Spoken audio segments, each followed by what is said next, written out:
Where you live, 5 News starts with breaking news. Breaking news at noon, the manhunt is over. Police have taken a suspect accused of multiple murders, including a double homicide in Sequoyah County, into custody. For over 24 hours, the man you saw right there and right behind me, Stacy Lee Drake, has been at the center of a multi-state manhunt, and now he's in police custody. This all started Tuesday night. Deputies in Sequoyah County were called out to LaFerry's Propane on Highway 64 between Sallisaw and Gans. Sequoyah County investigators and agents with the Oklahoma State Bureau of Investigation say they found 2 employees, a man and a woman, dead inside of the business. We're told Drake stole a vehicle from the scene that was later found 125 miles away in the parking lot of a motel in Morrilton. State police sent us an update yesterday evening saying that they thought Drake had purchased camping gear and was still in the Morrilton area. And that's exactly where authorities arrested him about 2 hours ago. 5 News reporter Jacob Luthi is live in Morrilton right now, where that scene is still active. Jacob?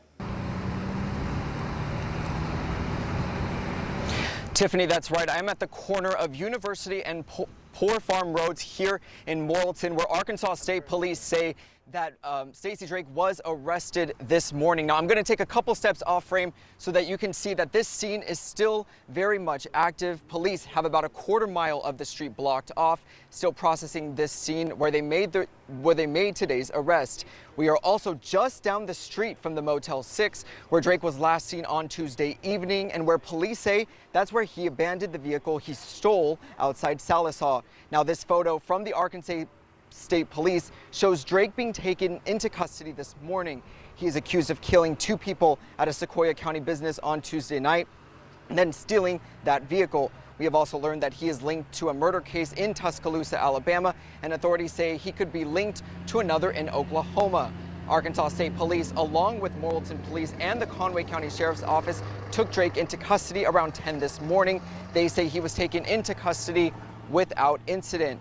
Now, we know that Stacy Drake is being processed here in Conway, but we are still working to learn more information because this case involves multiple state agencies and multiple states. We are hoping to speak with law enforcement later this afternoon, and of course, we will update you with any information we get. In Morrilton, covering news where you live, Jacob Luthi, 5 News.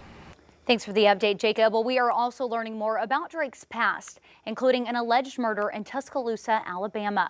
According to the Tuscaloosa Violent Crimes Unit, Drake was a prime suspect in the murder of Russell Andrews back in May. We're told Drake was using a false name and has only been in Alabama for a few weeks.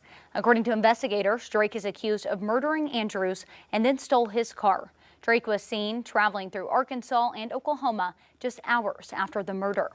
Now, many of you are asking how someone like Stacy Lee Drake, who has a lengthy criminal history, could be out of jail at the time of his latest crime. Well, part of the answer, his crimes dating back to 1994 all the way to 2010 were no longer considered violent felonies. In 1994, Drake was convicted of armed robbery. Then fast forward to 2003, he was convicted on a burglary charge, both in Arizona.